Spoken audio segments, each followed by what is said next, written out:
ஸ்ரீமதே ராமானுஜாய நமः. வசுதேவசுதம் தேவம் கம்சச்சாணூரமர்தனம் தேவகீ பரமானந்தம் கிருஷ்ணம் வந்தே ஜகத்குரும்.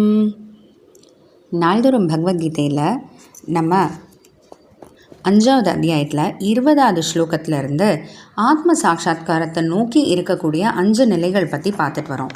அந்த வரிசையில் இன்றைக்கி 6வது நிலை 25வது ஸ்லோகத்தில் சொல்கிறாரு பகவான், லபந்தே பிரம்ம நிர்வாணம் ரிஷயः க்ஷீணகல்மஷாः சின்னத்வைதாயதாத்மானः சர்வபூதஹிதே ரதாः.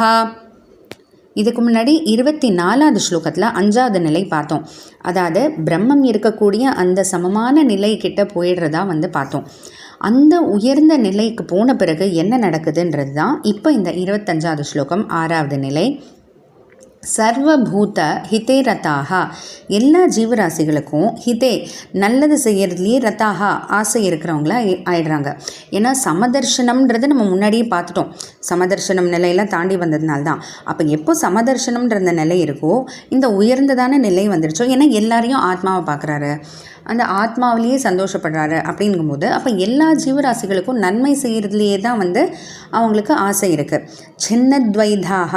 சின்னத்வைதாகனா ரெட்டைகள், அதாவது சந்தோஷம், துக்கம், குளிர்ச்சி, வெப்பம், இது போல் ரெட்டைகள் எல்லாம் அறுத்தவனாய் அதனால் பாதிக்கப்படாதவங்களாக இருக்காங்க. யதாத்மானக, ஆத்மாவையே எல்லாமாகவும் கொண்டிருக்கான்றது தான் நம்ம போன ஸ்லோகத்தையே பார்த்துட்டோம். ரிஷயக, இப்படிப்பட்ட கர்மயோகிகள், ரிஷயக அப்படின்னா கர்மயோகிகள், க்ஷீண கல்மஷாக, எல்லா தோஷங்கள், குற்றங்கள், பாவங்கள்லாம் போயிடுது அவங்களுக்கு. ஏன்னா அந்த அவருடைய ஞானத்தாலேயே என்ன ஞானாக்னி சர்வ கர்மாணி அப்படின்னு பார்த்தோம் இல்லையா, அந்த ஞானம் என்னும் அக்னியே எல்லா கர்மங்களையும் எரிச்சிடுது அப்படின்ட்டு. எந்த ஒரு ஞானம் அப்படின்னா, நான்றது உடம்பில், நான்றது அந்த ஆத்மாவே தான் எனக்கு எல்லாமும், இந்த ஆத்மா தான் எல்லாருக்குள்ளேயும் இருக்குது, அதனால் எல்லாருக்குள்ளேயும் ஆத்மா இருக்கிறதுனால எல்லாரும் சமம் அப்படின்ற இந்த ஞானத்தினால அவங்களோட எல்லா தோஷங்கள், குற்றங்கள், கர்மங்கள்லாம் விலகிடுது, போயிடுது. அப்போ என்ன ஆகுது? பிரம்ம நிர்வாணம் லபந்தே, ஆத்ம அனுபவமான அந்த சுகத்தை அடைஞ்சிடுறாங்க. இதுக்கு முன்னாடி ஸ்லோகத்தை ஆத்ம அனுபவமான அந்த சுகத்தை ரொம்ப சீக்கிரத்தில் அடைஞ்சிடுவாங்க அப்படின்ட்டு பகவான் சொன்னார். இப்போ இந்த 6வது நிலையில் ஆத்ம அனுபவமான சுகத்தை அடைஞ்சிடுறாங்கன்ட்டே பகவான் சொல்கிறாரு.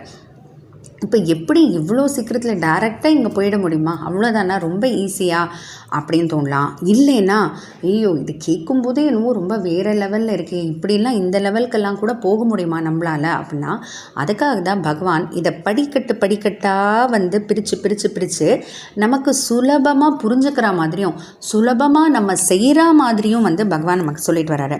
அது எப்படின்னா ஒன்றும் இல்லை. இப்போ முதல் நிலை பாருங்களேன். முதல் நிலை நமக்கு வேண்டியது வேண்டாதது அப்படின்றதுனால அதெல்லாம் தாண்டி இருக்கக்கூடிய நிலை, நமக்கு பிடிச்சது பிடிக்காதுன்னு.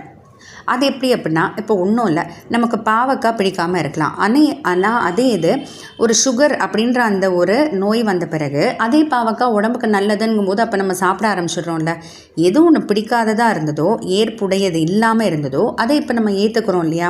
அதே போல் தான் இப்போ நம்ம ஆத்மான்னு நினைக்கும் போது அப்போ சில விஷயங்கள் ஏற்புடையதாக ஆகணும்.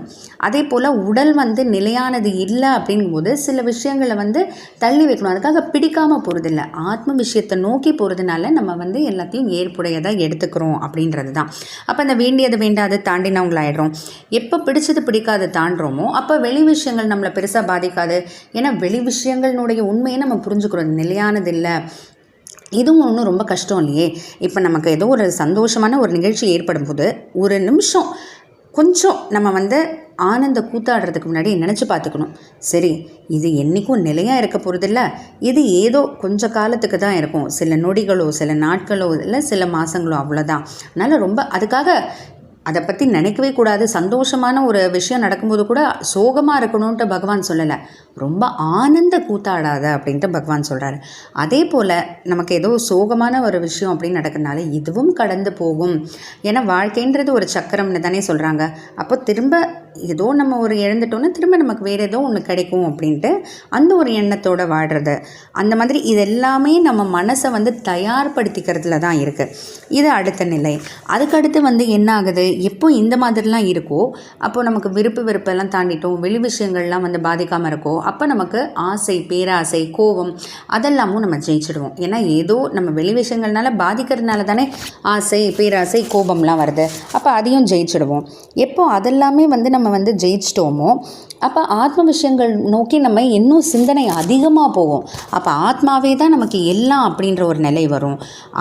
இப்போ ஆத்மாவே தான் நமக்கு எல்லான்ற ஒரு நிலை வருதோ, இந்த ஆத்மா தான் எல்லாருக்குள்ளேயும் இருக்குது அப்படின்னு புரியுதோ, அப்போ எல்லாரும் சமம், அதனால் எல்லாருக்கும் எல்லா ஜீவராசிகளுக்கும் நல்லது செய்யணும் அப்படின்ற அந்த ஒரு எண்ணத்தினால நம்ம ஆத்ம அனுபவமான அந்த சுகத்தை வந்து அடையிறோன்ட்டு பகவான் சொல்கிறாரு.